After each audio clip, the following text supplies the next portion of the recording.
சகோதரிகளின் காலை தியானத்தில் உங்களை சந்திப்பதில் மிகுந்த மகிழ்ச்சி அடைகிறேன். அனைவருக்கும் ஆண்டவராகிய இயேசு கிறிஸ்து நாமத்தினாலே இனிய வாழ்த்துக்களை உங்களுக்கு தெரிவித்துக் கொள்கிறேன். இந்த நாளிலும் காலை தியானத்திற்காக தெரிந்து கொள்ளப்பட்ட வேத பகுதி மத்தேயு 6:25. ஆகையால் எண்ணத்தை உண்போம் எண்ணத்தை குடிப்போம் என்று உங்கள் ஜீவனுக்காகவும் எண்ணத்தை உடுப்போம் என்று உங்கள் சரீரத்திற்காகவும் கவலைப்படாதிருங்கள் என்று உங்களுக்கு சொல்கிறேன். இந்த நாளிலே நாம் எடுத்துக்கொள்ளப்பட்ட பகுதி கவலை. இந்த நாளிலும் இந்த கவலையை குறித்து தான் சிறிது தியானிக்கலாம். நம்முடைய சிந்தனைக்காக இந்த நாட்களிலே இருக்கிறோம். இந்த கடைசி நாட்களிலே இருக்கின்ற நாம் அநேக காரியங்களை குறித்து நமக்கு கவலைகள் ஏற்படுகிறது. விசுவாசிகளானாலும் சரி விசுவாசிகளானாலும் சரி கவலை மனிதனை அதிகமாக வருத்துகிறது. ஆனால் ஆண்டவர் என்ன சொல்கிறார்? கவலைப்படாதிருங்கள், கவலைப்படாதிருங்கள் என்று சொல்கிறார். எதுக்காகலாம் கவலைப்படாதீங்க? இது எல்லாத்துக்காக நீங்கள் என்ன கவலைப்படாதுன்னா, அற்ப ஜந்துவாக இருக்கிற காட்டு புஷ்பங்கள் பறவைகளுக்கு அருமையாக போசிக்கிற தேவன் அவர்களை காட்டிலும் நீங்கள் விசேஷித்தவர்கள் என்று சொல்லுகிறார். அப்போ நீங்கள் விசேஷித்தவர்கள். நீங்கள் இத்தனை நான் படைத்த எல்லாவித ஜந்துக்கள், எல்லாவிதமான மிருகங்கள், பறவைகள் எல்லாவற்றை காட்டிலும் மனிதனை அவர் விசேஷப்படுத்தி நம்மளை விசேஷித்தவர்கள் என்று அருமையாக இயேசப்பா ஆண்டவராக இயேசு கிறிஸ்து நம்மை கூறுகிறார். ஆனால் நாம் என்ன செய்கிறோம்? கவலைப்பட்டு கலங்கி திரிகிறோம். இங்கே சங்கீதத்தில் சொல்லப்படும் போது 147:9 அவர் மிருக ஜீவன்களுக்கும் கூப்பிடுகிற காக்கை குஞ்சுகளுக்கும் ஆகாரம் கொடுக்கிறார். பாருங்க, மிருக ஜீவன்களுக்கு கூப்பிடுகிற காக்கை குஞ்சு. இப்போ காக்கை குஞ்சுக்கு கூட ஆகாரம் கொடுக்கிற தேவன் அவர்களை காட்டி நாம் விசேஷித்தவர்கள். இப்போ நமக்கு எல்லாவற்றையும் கொடுக்க அவர் வல்லவராக இருக்கிறார். அதனாலே நாம் கவலைப்பட்டு கலங்கி நம்மளுடைய பிள்ளைகளுடைய எதிர்கால வாழ்க்கை எப்படியாக இருக்கும், பிள்ளைகளுடைய படிப்பு காரியங்கள், பிள்ளைகளுடைய திருமண காரியங்கள், இவைகளை குறித்து அதிகமாக இந்த நாட்களிலே கலங்கி தவிக்கிறோம். கவலைப்பட்டு நம்மளுடைய விசுவாச வாழ்க்கை விசுவாசிகளாக இருந்தாலும் கூட அநேக இடங்களில் நம்மளுக்கு விதமான கவலையான குணங்கள் நமக்கு ஏற்படுகிறது. அதனாலே நாம் என்ன செய்ய வேண்டாம்? நாம் ஆண்டவர் அருமையாக கவலைப்படாதிருங்கள். எல்லாவற்றையும் அவர் நமக்கு எல்லாவற்றையும் கொடுத்து இது எல்லாவற்றையும் அவர் பார்த்து கொள்வார். அந்த ஏசாயாவில் கூட சொல்லும்போது உன்னை என் உள்ளங்கையில் வரைந்திருக்கிறேன் சொல்கிறார். எப்படிப்பட்ட அருமையான தேவன்! நீ என்னால் மறக்கப்படுவதில்லை என்று சொல்கிறாரு. இப்படிப்பட்ட தேவன் நம்மளுடைய தேவைகளை எல்லாம் சந்திக்காமல் இருப்பாரா? அப்போ ஒரு வாசகம் விதமாக சொல்லப்படுகிறது, விசுவாசம் இல்லை என்றால் கவலை ஒட்டிக்கொள்ளும் நம்மிடம். அடுத்தது, கவலை இல்லை என்றால் விசுவாசம் நம்ம இடத்துல சேரப்போ நம்ம விசுவாசமாக இருக்கும்போது கவலையானது நம்மளை விட்டு ஓடக்கூடியதாக இருக்கப்போ கர்த்தருடைய பிள்ளைகளாக நாம் எப்பொழுதும் விசுவாசத்தோடு இருப்போமே. ஆனால் கர்த்தர் எல்லாவற்றையும் பார்த்து கொள்வார் என்பது கர்த்தர் மேல் நாம் விசுவாசமாக இருந்தால் இந்த கவலையான எல்லா விதமான காரியத்தையும் நாம் ஜெயிக்க முடியும். அதுதான் இங்கே இந்த கவலையை மறப்பதற்காக, இந்த கவலையை நம்மை விட்டு அடியோடு ஒழிப்பதற்கான காரியங்களை வேதவசனத்தை கொண்டு அநேக வார்த்தைகள் நமக்கு ஆறுதல் படுத்தக்கூடியதாக இருக்கிறது. முதலாவதாக அப்போஸ்தலனாகிய பவுல் பிலிப்பியர் 4:6 இதற்கான விடையை விதமாக கூறுகிறார். பாருங்கள், 6 7 நீங்கள் ஒன்றுக்கும் கவலைப்படாமல் எல்லாவற்றையும் குறித்து உங்கள் விண்ணப்பங்களை ஸ்தோத்திரத்தோடே கூடிய ஜபத்தினாலும் வேண்டுதலினாலும் தேவனுக்கு தெரியப்படுத்துங்கள். எனக்கு அன்புக்குரிய சகோதரிகளே, ஒரு நாளில் நான் கூட ஒரு காரியத்தை குறித்து மிகுந்த கவலையோடு இருந்தேன். அந்த கவலையானது எனக்கு தூக்கத்தை கூட வரவிடாமல் இரவு 3 மணி ஆகிவிட்டது. அப்போது ஆண்டவரிடத்தில் ஜெபித்தேன் நான். ஆண்டவரே, அப்போ ஆண்டோடைய வசனம் என்னோடு பேசியது. அந்த ஒரு வசனம் என் கண் முன்னே அப்படியே இதுதான்.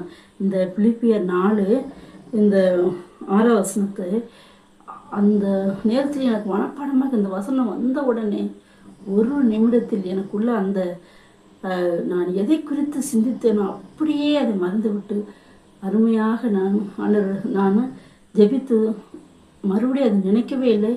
நான் நன்றாக தூங்கினேன் அந்த நேரத்தில். அப்போது இந்த கவலையானது அவ்விதமாக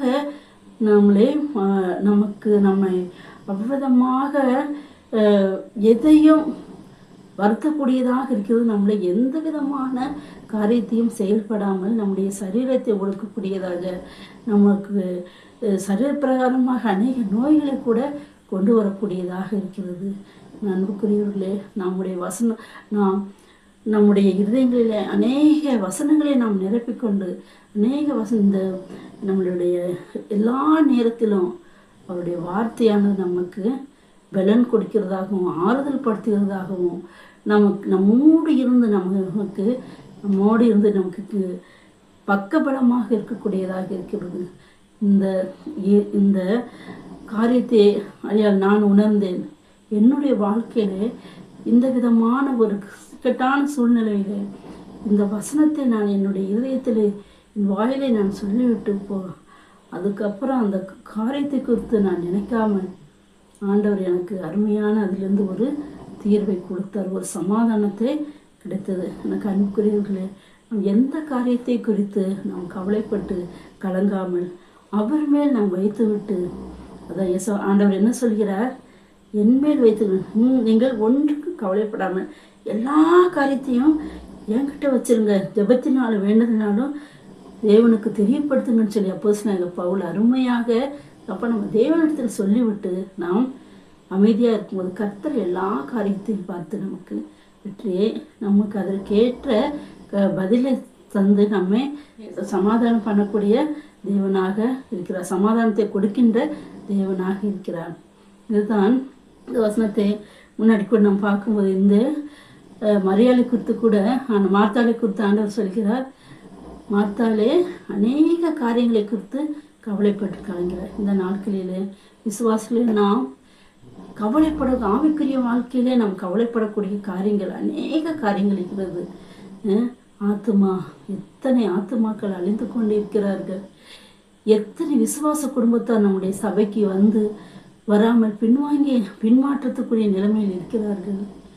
எத்தனை பேர் இன்றைக்கு சபைக்கு வராமல் அவர்கள் நம்மை விட்டு சபைக்கு வராமல் கடந்து போகக்கூடியவர்களாக இருக்கிறார்கள்.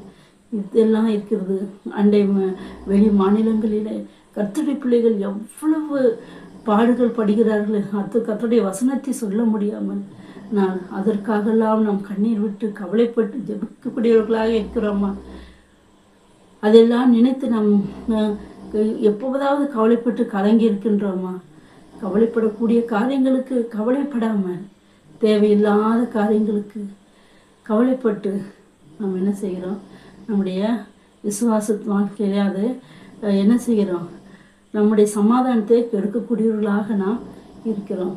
அன்புக்குரியவர்களே, நாளிலும் கர்த்தர் நம்மோடு சொல்கிறார், நாம் ஒன்றுக்கும் கவலைப்படாமல் அவருடைய பாதத்தில் எல்லாவற்றையும் வைத்து விட்டு நாம் கர்த்தருடைய பாதத்தில் வைத்து விடும்போது அப்போஸ்தலன் பவுல் சொன்னது பிரகாரமாக ஜெபத்தினால் வேண்டுதல் நாம் அவருக்கு தெரியப்படுத்தும் போது அப்பொழுது நமக்கு எல்லா புத்திக்கு மேலான தேவ சமாதானம் இருதயங்களையும் சிந்தைகளையும் கிறிஸ்தேசுக்குள்ளாக காத்துக்கொள்கின்ற அந்த அருமையாக அவர் அப்போஸ்தலன் பவுல் கூறுகிறார்.